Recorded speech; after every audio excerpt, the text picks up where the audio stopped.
She followed all the rules, but when temptation came, it wasn't her sin that destroyed everything. It was her silence. Deborah Emanuel, 23, was the girl everyone admired. The only daughter of Pastor Emanuel, she led the youth choir, taught Sunday school, and wore her decency like a badge. They called her church flower beautiful and touched and touchable. But Deborah carried a secret that made her heart heavy. A secret named Deacon Lottie.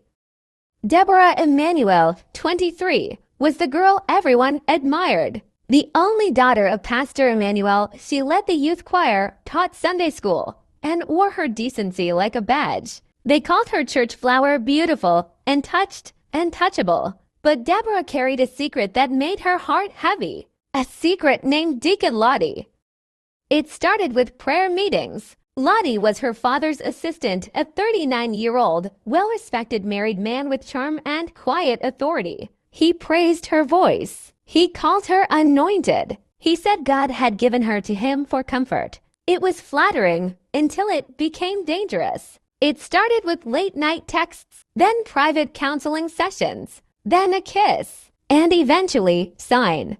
Deborah cried every night after, but he promised he loved her, that his wife didn't understand him, that God will make a way.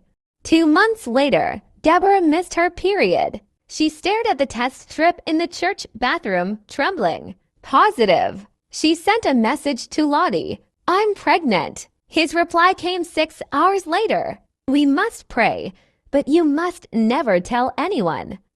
It will destroy your father. That night, Deborah locked herself in her room and screamed into her pillow. She couldn't sleep. She couldn't eat. And within 2 weeks, she miscarried. Alone. She thought she could bury the shame until someone found the old messages on her forgotten second phone. A worker in the church media team. Screenshots began circulating. Photos of Lottie entering her house late. Voice notes where he whispered, I need you tonight. By Sunday morning, the church was in chaos. Lottie claimed it was fake, a plot to destroy him. Deborah, she stayed silent. Her father looked at her across the altar, eyes filled with disappointment and heartbreak. Say something, he pleaded. She couldn't. Lottie stepped down, quietly, no apology. He resigned before the elders could fully investigate. He moved his family to Lagos. His wife followed him, but not blindly. Unknown to anyone, Deborah had mailed Lady's wife all the evidence. Every chat, every voicemail, even photos of the pregnancy test. 3 months later, news broke.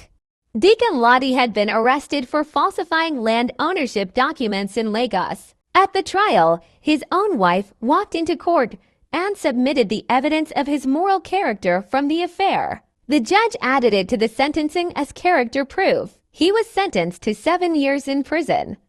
Deborah left Akure and moved to Ibadan. She opened a counseling center for young girls and survivors of abuse in religious spaces. She never told her father where she went, but she heard from her mother that he cried every time her name was mentioned.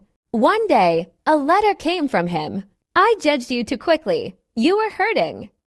And I let the church's name matter more than your heart. I am sorry, my child. She wept, but she never returned.